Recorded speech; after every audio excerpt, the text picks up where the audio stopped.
Michael Dudoc de Witt, merci d'être avec nous pour ce mot à mot à l'occasion du 27e Festival de Sarlat. Le premier mot en forme de clin d'œil que j'ai envie de vous proposer, c'est Redotatoru Haru Shimano Monogatari. Monogatari, enfin à peu près. Que les Japonais m'excusent, veuillent bien m'excuser de cet impromptu. Qu'est-ce que c'est que... Bon, le titre même, donc c'est le titre japonais du film, La Tortue Rouge, et c'est en fait c'est The Red Turtle, phonétiquement copié en japonais, parce que ça fait classe en Japon. Et ensuite, ils ont ajouté l'histoire d'une île, parce qu'il y a un conte très connu au Japon qui parle d'une tortue, et ils voulaient être sûrs que le public ne confond pas ce film-là avec le conte très connu.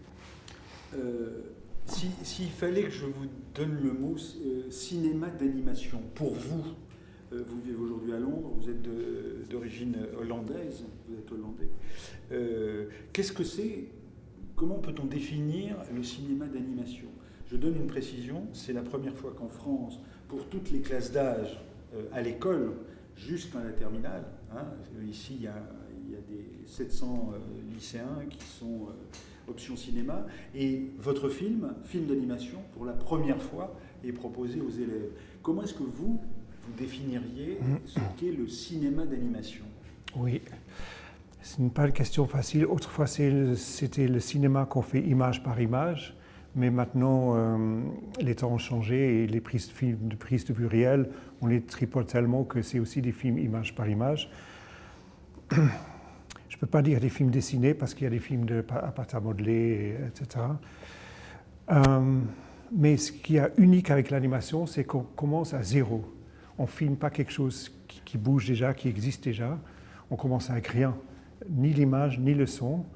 On crée tout de zéro. On ne va pas quelque part pour filmer un paysage qui existe déjà. Alors... Et ça donne une ambiance unique au film. Il y a quelque chose de très humain dans le film parce que c'est 100% humain. C'est une création humaine, 100%. On n'a rien, on n'a pas pris une magnifique photo d'une montagne, rien. D'accord. Tout est inventé, tout est dans la tête. Exact. La Tortue Rouge, vos autres films, avant d'en voir un extrait, je vous propose un mot quand même, qui est l'idée du muet. C'est-à-dire que j'ai lu que vous aviez hésité, Pascal Ferrand est votre co-scénariste, réalisatrice française, vous aviez hésité à mettre du son, à faire parler les trois personnages qui sont dans ce film La Tortue Rouge. Donc le mot que je vous propose, c'est muet. Muet. Alors, donc, c'est un film avec des bruitages, c'est pas littéralement muet où il y a un piano qui joue. Parole. Oui, sans parole, sans dialogue. C'est un film sans dialogue, on entend des bruits humains, les toux, les respirations. Il y avait un peu de dialogue à l'origine, parce que l'histoire, le thème du film, c'est naufrager sur une île déserte. Pendant longtemps, on voit seulement une personne sur une île. Mais c'est beaucoup plus que Robinson Crusoe. C'est beaucoup plus. C'est vraiment l'idée du naufrage, oui. De ce que ça implique dans le cycle de la vie. En fait, c'est parti de Robinsonade, mais il y a toute une nouvelle angle et une nouvelle fin, etc. Et il ne parle pas. Et bon, au début, il ne parle pas, c'est normal, il ne parle même pas lui-même, donc c'est pas... Et au moment qu'il n'est plus seul, il est avec une autre personne pour commencer, je me suis vraiment dit non, il faut un minimum de conversation pour la clarté, pour sentir ce que les personnes sentent, et aussi pour avoir plus d'empathie vis-à-vis de personnes. Ça fait du bien d'entendre leur voix. Et plus tard, il y a une troisième personne, et là aussi, pour avoir plus d'empathie. Mais ça sentait pas bon, c'était artificiel. Et on a beaucoup travaillé dessus, Pascal Ferrand m'a beaucoup aidé, donc c'était beaucoup mieux. Mais un jour, c'est littéralement les Japonais, les producteurs japonais de Studio Ghibli à Tokyo qui m'ont téléphoné parce que c'est un film, je dois expliquer, c'est une coproduction entre la France et le Japon. Studio Ghibli. D'où le nom de la japonaise. Et les producteurs, à l'origine, le producteur français, c'est Wild Bunch à Paris. Et ils m'ont téléphoné, ils ont dit, nous, on croit que le film marchera sans dialogue. Et là, j'ai protesté, j'ai dit, non, ce ne sera pas assez clair. Ils ont dit, nous, on croit que ça sera assez clair. Alors, voilà, il y a eu un dialogue entre nous et tout à coup, je sentais un poids qui tombait de mes épaules. Je me suis dit, ah, ça c'est un défi que je trouve super excitant. C'est risqué, mais ça donne une nouvelle intégrité au film, il devient un peu plus mythologique. Et si ça marche, je serais vraiment, vraiment très heureux. On regarde, on va essayer de trouver un peu de l'ambiance de ce que vous dites, du récit de la Tortue Rouge, du mythe qui est évoqué, hein, c'est vous qui avez dit mythologique. On regarde un extrait, ou plutôt la bande-annonce, le film-annonce de la Tortue Rouge.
On a un peu senti, hein, le film dure 1h30, donc on a un peu senti ce dont il était question. On va revenir dans un instant sur les grands thèmes qui traversent ce film-là et vos autres films, plus généralement. Mais je voudrais d'abord qu'on s'arrête sur la technique du cinéma d'animation. Vous en avez déjà un peu parlé tout à l'heure. Et le mot qui arrive juste là, c'est combien. Donc combien d'années, combien d'animateurs, animateurs pas au sens de celui qui animerait comme ça, mais de celui qui dessine, qui fait, qui refabrique, etc. Oui. Donc combien d'années, combien d'animateurs pour réussir à obtenir ce résultat-là? Le développement, ça veut dire l'écriture de l'histoire, a pris 5 ans. J'étais souvent seul. Pourquoi si long? Parce que je fais un storyboard, je raconte l'histoire en forme de bande dessinée. Littéralement, j'ai fait des milliers et des milliers de dessins pour faire le storyboard. Il y avait des sensibilités qui étaient difficiles à cerner dans le film. Dans le scénario, c'était solide, mais une fois qu'on raconte en images avec le rythme du film, il y avait des parties qui n'étaient juste pas assez fortes. Et alors, ça a pris beaucoup de temps. C'est là que Pascal Ferrand est entré dans le projet et il m'a beaucoup aidé. Sans elle, le film n'aurait jamais été fait. Ça, c'est le développement. Ensuite, l'équipe arrive et on fabrique le film. Et ça a pris un peu plus que 3 ans. Et ce qui est relativement long, parce que les producteurs ont décidé que ce film-là serait plus fort s'il y a une petite équipe pendant une longue période, plutôt qu'une énorme équipe pendant une petite période. J'aurais plus de contrôle, parce que c'est quand même un film assez personnel de moi. C'est mon histoire, c'est mon style, et c'est un film fragile parce qu'il est très sensible. J'aurais plus de contrôle s'il n'y a pas une foule autour de moi qui travaille tous en même temps sur le film. Et donc vous avez travaillé à combien? Alors nous étions pour les personnages, les animaux et les personnes, environ une douzaine d'animateurs, 12-15 animateurs. Pour les effets spéciaux, pareil, ça veut dire les ombres et la mer, etc. Et ensuite, il y a eu beaucoup d'assistants animateurs. Encore, je ne me rappelle plus très bien. Il y a des personnes qui changent de position, donc ce n'est pas très précis, mais en tout cas 25 assistants. Le mot que j'aimerais vous proposer derrière, c'est spécialiste. Je vous ai entendu en conférence et vous disiez que certains animateurs sont spécialisés dans le dessin de la vague, alors que d'autres sont incapables de dessiner une vague, surtout s'il y a tsunami, ce qui existe aussi dans votre film, alors que d'autres sont essentiellement sur les personnages. Oui. Moi, je compare ça aux acteurs dans le cinéma prise de vue réel. C'est très semblable. C'est-à-dire certains acteurs ont un caractère unique qu'il faut vraiment utiliser le mieux possible dans l'histoire et ils ne pourraient jamais faire ce que notre acteur fait et vice-versa. C'est pareil avec les animateurs. Il y a des animateurs qui, par exemple, qui ont un charisme dans leur personnage qui est très subtil, qui est très fin, alors leur animation doit être très contenue. Il y en a d'autres qui sont justement très doués pour faire des grands gestes et des choses très organiques, etc., etc. C'est mon rôle comme réalisateur de très vite sentir quel est le talent de chaque collaborateur et de les mettre sur des aspects du film qui sont parfaits pour eux. L'autre mot, c'est opposé. C'est-à-dire que d'un côté, on a le fusain, donc des techniques extrêmement anciennes, et de l'autre côté, il y a évidemment le tout numérique. En plus, c'est de la même invention. Donc, mentalement, ça me plaît beaucoup que d'un côté, il y a le fusain qui est un morceau de bois brûlé, le plus ancien des anciens instruments qu'on trouve dans les grottes en Dordogne, justement, et le numérique. Alors, je vais être plus précis, les décors, les paysages, donc, sont faits avec du fusain sur papier, tout simplement avec les doigts, la paume de la main, avec le fusain même.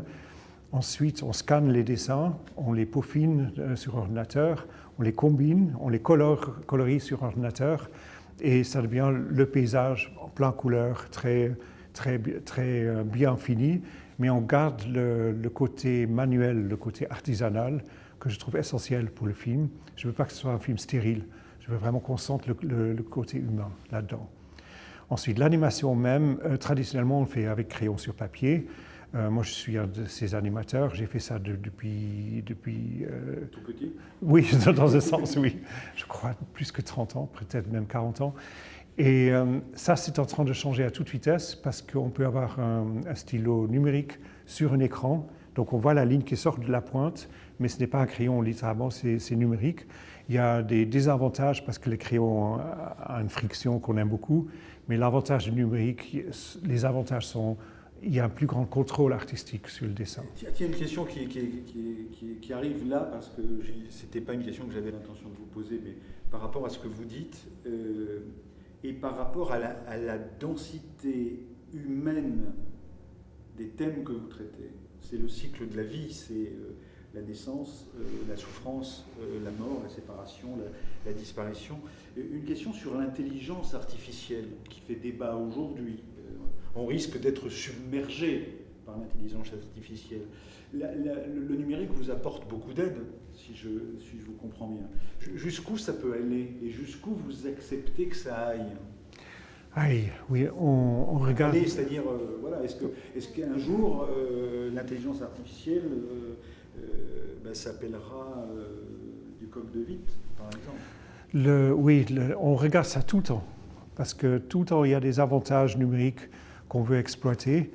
Le film aurait été beaucoup, beaucoup moins réussi, je trouve, si on avait utilisé des techniques d'il y a 20 ans. Donc, encore la pellicule et les cellos et le papier d'aquarelle, etc. J'aurais fait de mon mieux, notre équipe aussi, mais le numérique était vraiment très, très, très bon pour la qualité du film. Ce qui est beau dans l'animation dessinée, c'est que ce n'est pas parfait. Il y a les petites faiblesses du dessinateur qu'on sent, qui sont très visibles. Nous, on appelle ça pas faiblesse parce que quand on a une certaine expérience, on appelle ça plutôt le charme du dessin. L'humain, le charme personnel, même le charisme. Donc, une fois de plus, on exploite ça, on voit ça comme quelque chose de positif. Dans le numérique, l'animation numérique, pour laquelle j'ai beaucoup d'admiration, c'est trop parfait. Alors, on perd un peu cette empathie avec ce qu'on voit. Est-ce qu'il vous est déjà arrivé de refuser le numérique pour se dire « je préfère qu'on le dessine » ? Bon, personne ne vient vers moi en disant « on aimerait que vous travailliez sur un projet numérique ». Vous, oui. Est-ce que vous êtes déjà dit « je pose mon stylo numérique, je reprends mon fusil ». Ah oui, tout le temps, oui. Ça veut dire, je vais expliquer. Bon, maintenant le film est fini, mais sur mon prochain film, les dessins de développement, en tout cas crayon sur papier. parce que ça fait trop partie de moi, c'est devenu maman. Mais tout de suite ensuite, je scanne et je retravaille par-dessus sur un logiciel. Donc le numérique reste pour vous un outil. Tout à fait, oui. On va parler des thèmes qui sont les vôtres, qui ont à voir avec l'universel, qui sont des mythes, des grands mythes. Dans La Tortue Rouge, c'est un homme seul qui arrive sur une île, qui se pose la question de sa méchanceté par rapport à la nature, incarné par une tortue rouge. Et ensuite, c'est un homme, une femme, un enfant qui finit par partir. Et puis les uns meurent, et voilà, le cycle de la vie. Je voudrais qu'on regarde un extrait de Père et Fille. C'est un court-métrage cette fois, que vous avez réalisé en 2000, je crois. Hein. Oui. On va regarder un extrait et ensuite on parle des thèmes qui sont récurrents chez vous, qui reviennent toujours chez vous. Extrait.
Michael Dutoc-de-Witt, dans vos thèmes, enfin moi il y a quelque chose il y a deux mots qui reviendraient ici. C'est l'idée de la disparition.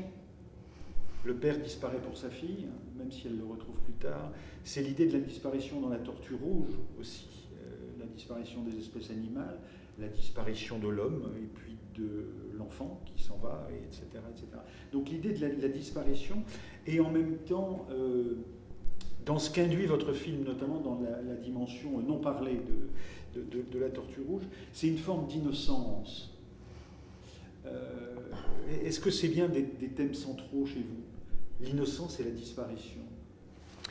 Le point de fuite, comme ça. Oui. L'innocence, ça, je n'ai jamais vraiment regardé.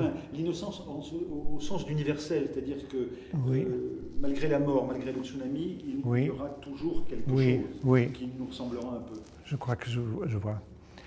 Bon, la disparition, comme vous dites, et j'aime bien aussi le mot séparation, oui, ça me touche très, très profondément. Ça fait partie de notre existence. J'aime quand il y a une énorme séparation, qu'on sent à fond, qui est très conscient, et qui mène ensuite vers le retrouvaille ou l'union. Pas réunion, mais union. En fait, l'union, c'est la plus belle chose que je peux exprimer dans l'art, mais c'est abstrait et c'est plat. Ça n'a pas de force. Il faut d'abord montrer la séparation. Donc, par exemple, toutes les histoires d'amour, c'est ça. C'est deux personnes séparées. Est-ce qu'ils vont tomber amoureux? Oui. Ah, non, peut-être pas. Ah oui, finalement, et c'est l'union. Voilà, c'est un peu ça. C'est le thème classique qu'on retrouve dans beaucoup d'histoires, qui me touche toujours. Et dans mon court-métrage Père et Fille, je la raconte de façon très pure, très simple. Il y a le désir d'une personne de retrouver une autre personne. Je pensais à cycle, parce que là vous écrivez le cycle, mais c'est le cycle bicyclette aussi, mais ça c'est sans doute de votre côté hollandais, parce que dans Père et Fille, la bicyclette, il y a 2 ou 3 dessins de bicyclette ou de roues qui se chevauchent, qui sont somptueux. Je reviens sur Innocence. On est dans un moment de l'immédiateté, du tout de suite, dans cette espèce de charivari permanent, etc. Et je trouve que Innocence, quand on regarde votre film, il y a quelque chose qui renvoie au plus près de l'enfance, donc le temps de l'innocence. Oui. Mais pas parce que c'est du dessin, que l'on anime, hein, mais parce que ça crée à l'intérieur un sentiment qui a à voir avec une pureté initiale. Oui. D'avant la culpabilité, enfin. Bon, je trouve ça très beau, merci, c'est un compliment. Qu'est-ce que je peux dire? Je vois que beaucoup d'artistes, de gens créatifs, des écrivains, etc., retrouvent les sources pour leurs histoires, en tout cas pour leur premier film, certainement, de leur propre enfance. Parce qu'il y a des émotions très pures, très propres dans cette époque. Il y a aussi le côté merveilleux de découvrir tout. C'est pas, les films que je fais, c'est pas typiquement des films pour enfants. J'ajoute tout de suite, oui, c'est pour adultes, mais je trouve qu'on garde cette qualité de s'émerveiller, même de sentir la température sur le visage. C'est quelque chose d'incroyable à mon âge. On le garde, mais pour beaucoup de gens, c'est un peu couvert par tous les soucis et pour toutes les complexités de la vie, mais il y a toujours cette innocence qui est derrière. Et ça, j'aimerais vraiment utiliser dans les histoires. Ouais, elle passe. Hein, merci. Comme spectateur, ça passe sans aucun problème. 2 mots pour terminer cet entretien. Le premier est un autre clin d'œil, c'est bambou. Ce sont des forêts de bambou sur l'île de la Tortue Rouge. Alors, est-ce que c'est une obligation japonaise? Non, en fait, justement pas. Quand on fait une plage tropicale, il y a un symbole qu'on retrouve sans hésitation toujours, c'est les palmiers, les cocotiers. Et je voulais juste éviter ce cliché. On utilise des clichés, j'ai pas de problème avec ça, mais là je me suis dit, ça sera un film qui a juste un caractère un peu unique s'il n'y a pas de cocotiers, pour une fois. Et alors tout de suite je me suis dit, oui, mais qu'est-ce qui rend l'île spéciale? Qu'est-ce qu'on peut faire de frappant avec l'île? C'est de donner une végétation unie sur toute l'île, et c'est le bambou. Et le bambou est graphiquement très intéressant avec sa beauté verticale. Facile à dessiner? Non, en fait, ça nous a pris du temps parce que il y a quelque chose avec la lumière qui n'est pas évidente avec le bambou. J'étais surpris. Je croyais que ça serait facile. Les troncs sont faciles à dessiner, mais pour donner une très bonne ambiance à l'intérieur d'une forêt de bambou, je trouvais difficile. J'ai pris beaucoup de photos dans une bambouserie dans le sud de la France que j'ai visité pour ça, pour avoir des images. Et là, j'ai remarqué, en prenant des photos, j'ai remarqué, ah oui, mais il faut styliser ça. On ne peut pas littéralement utiliser ça. Au Japon, il y a des forêts de bambou magnifiques, mais ils sont manicurés. Ils sont bien nettoyés, ils sont très purs, voilà. Et ce n'est pas la réalité. Il y a des bambous morts par terre, il y a des feuilles, etc. J'ai dit 3 mots, enfin j'ai dit 2 mots, en fait il y en a un en plus, je pensais à bambou, et je pensais à cet homme qui, sur l'île de la Tortue, fabrique des radeaux en bambou. Et qu'il ait affaire à la tortue ou à la tempête, ou à sa propre volonté, il y a un mot qui arrive qui est renoncement. Cet homme renonce à partir, renonce à quitter cette île, et il détruit le dernier radeau qu'il a imaginé. Qu'est-ce que c'est que ce renoncement-là? Oui. En fait, il y a une transformation qui se passe avec l'homme. Au début, c'est un homme exactement comme nous. Il est assez neutre. On ne sait pas quel est son métier, quelle est sa position dans la société. On ne sait rien de lui. Et il arrive sur une île et il réalise qu'il est tout seul. Il a seulement un désir, c'est de rentrer. L'île n'est pas un paradis. Dans les brochures, on dit souvent une île paradisiaque, mais l'île, quand on est seul, et d'ailleurs, l'île a souvent des ciels gris, des insectes qui piquent, des tsunamis, par hasard, oui. Il veut rentrer. Il a seulement un désir, c'est de rentrer chez lui. Donc il est en conflit avec son environnement, avec la nature. Et l'histoire raconte une transformation qui se passe en lui grâce à la Tortue Rouge, justement, et tout ce qui se passe après, où il réalise complètement à quel point il n'a jamais été séparé de la nature. Non seulement il appartient à la nature, mais il est la nature lui-même. Ça s'appelle la réconciliation, ou l'écologie, telle qu'on pourrait l'imaginer politiquement, volontairement. C'est ça. Dernier mot, c'est peut-être qu'il n'y a pas besoin d'en parler longtemps, mais quelles sont vos références? Vous êtes un réalisateur de cinéma d'animation. Quelles sont les références qui vous ont marqué? C'est Bon. Tintin et Milou, C'est certainement Hergé et son studio qui ont créé Tintin. J'ai grandi avec des bandes dessinées, je les dévorais, je lisais le plus possible, tout ce que je pouvais trouver, et encore maintenant. Donc ça, c'est une énorme éducation pour moi, une énorme puissance derrière mon désir d'être réalisateur d'animation. Mais étonnamment, pour des références du langage du cinématographique, comment raconter une histoire, je regarde beaucoup plus la prise de vue réelle, beaucoup plus que les autres films d'animation. Je regarde des films japonais, surtout Studio Ghibli, que j'aime beaucoup, et des films français et américains, évidemment. Mais pendant la fabrication de La Tortue Rouge, je réalise que je regardais beaucoup de prises de vue réelles. Il y a quelqu'un que vous citez aussi, c'est Emmanuel Guibert. Pourquoi est-ce que vous citez Emmanuel Guibert? Oui, je l'ai mentionné. On l'a reçu il n'y a pas longtemps dans Des mots de minuit, d'ailleurs. Ah, d'accord. Bon, j'ai une admiration sans limite pour lui, et je pense en particulier à un des livres qu'il a fait, Le photographe. C'est pas lui qui l'a écrit, mais il l'a dessiné, et il y a aussi des photos. C'est une vraie histoire de Médecins sans frontières en Afghanistan. Pour le film, je voulais choisir un style graphique qui est plutôt réaliste. Le design est réaliste, et les mouvements sont réalistes aussi. C'est pas cartoon, pour lequel j'ai beaucoup d'admiration, et je les ai faits moi-même, mais là, je voulais quelque chose de beaucoup plus réaliste. C'était juste un feeling que ça serait le beau film que j'aimerais voir moi-même si j'étais un spectateur. C'est ambitieux, c'est difficile à animer, c'est fragile à animer. Il faut des très très bons animateurs. Et comme inspiration, j'ai en tout cas Tintin et Milou, entre autres Emmanuel Guibert, Möbius, Winsor McCay, les grands dessinateurs qui sont très réalistes eux-mêmes dans leurs dessins. Je termine comme ça. Si je vous dis Tex Avery, vous prenez pas? J'ai beaucoup aimé Tex Avery. Maintenant, je ne touche pas. Ça, c'est une catégorie que j'admire, mais ce n'est pas mon style. Merci beaucoup, Michael. Merci.